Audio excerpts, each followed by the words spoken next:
The coronavirus has demanded so much adjustment from so many people, and with that comes so much additional stress and potential trauma. I mean, a lot of people are struggling in their isolation, they're scared, they're dealing with circumstances that they wouldn't normally have to deal with.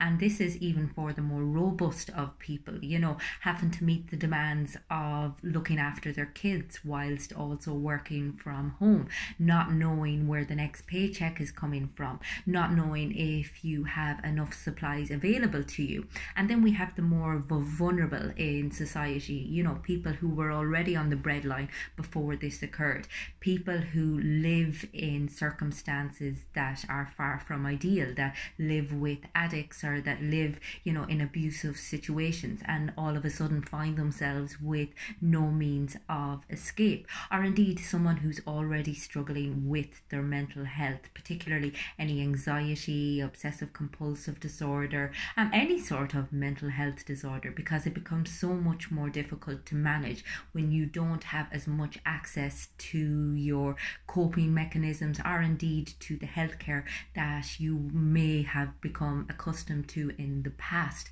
And I suppose it's just with all of this adjustment, perhaps a lot of people aren't getting the necessary time to process what's happening. And this can be really, really dangerous, because it just means that we're so tied up in just managing, in just coping, in just adjusting, that we're not really sitting with what it is that we're experiencing, and we're perhaps not giving it the attention that it deserves. And I think the impact that the coronavirus has on an awful lot of people's stress levels, their resilience, their capacity to deal with life stressors is going to be diminished. There's going to be an aftertaste after this. And I think if you can at all, put some mental and emotional health checks in place.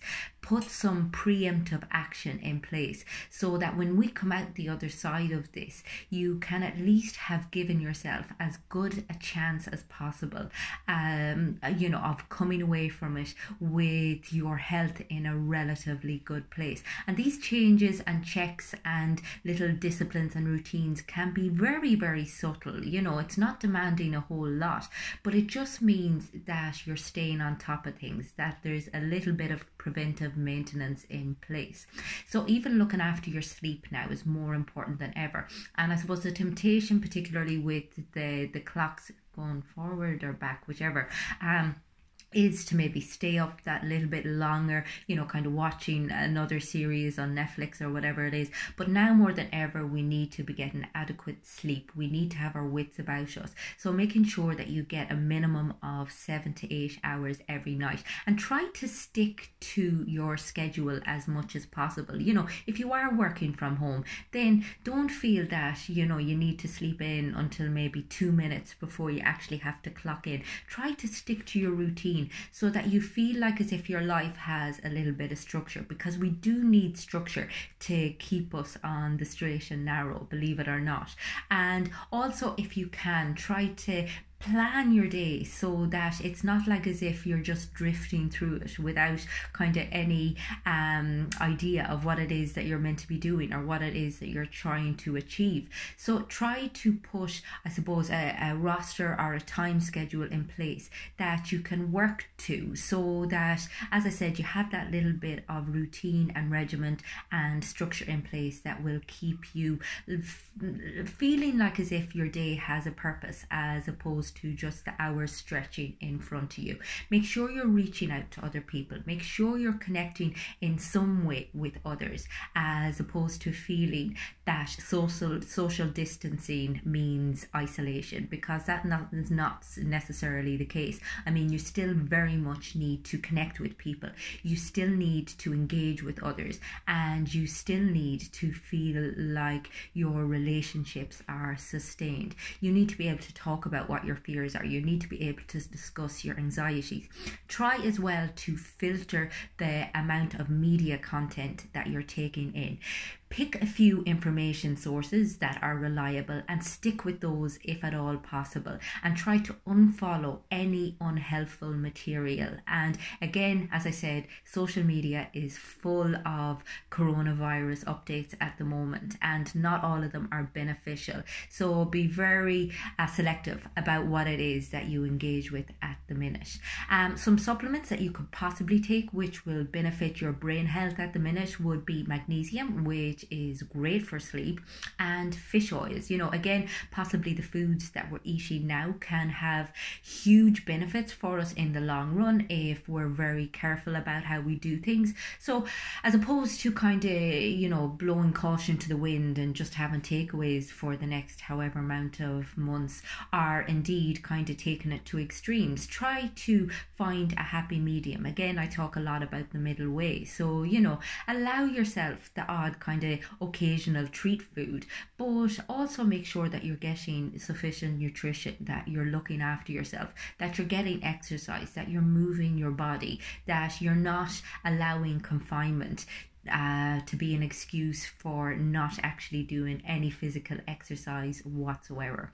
Try to engage with as much positive material as possible. Now, this isn't about putting your positivity pants on, because that's a load of shit. I mean, we're in a very bad situation at the moment, but it's about trying to switch your focus to as much positive material as you can, and trying to find a little bit of gratitude on a day-to-day basis. You know, even if it's just the little things, if you see kind of a nice sunrise, or you know, if you can kind of just, if your kid does something really nice, really try to embody the experience and store it, as opposed to just kind of very passively noticing it, because we need to kind of soak in these things. We need to absorb them in order for them to counteract all of the negativity and the fear and the anxiety that is our current situation. Now, also, if you can at all, just make sure that you are doing the best for your family. Make sure that you're looking after them in any way that you can. Try to stay on top of your fear. I mean, fear is normal now. I mean, we have a lot of apprehension about the future, and that's only natural.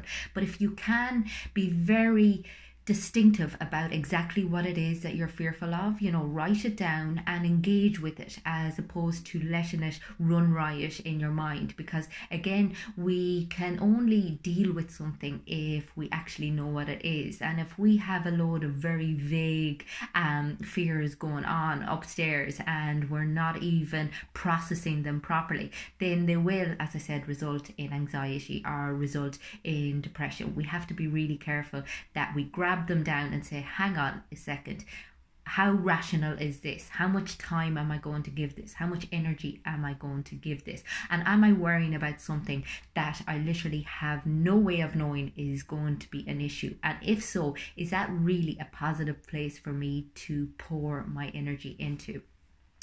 Try to plan something nice. Now, I know this may seem a little bit odd, but even if you can just imagine something that you'd like to achieve with your life, either now, you know, an online course, perfect time to do it, or in the future, you know, kind of make plans about a holiday that you can potentially have when all this is over, or even just a day trip, just to give yourself something positive to look forward to.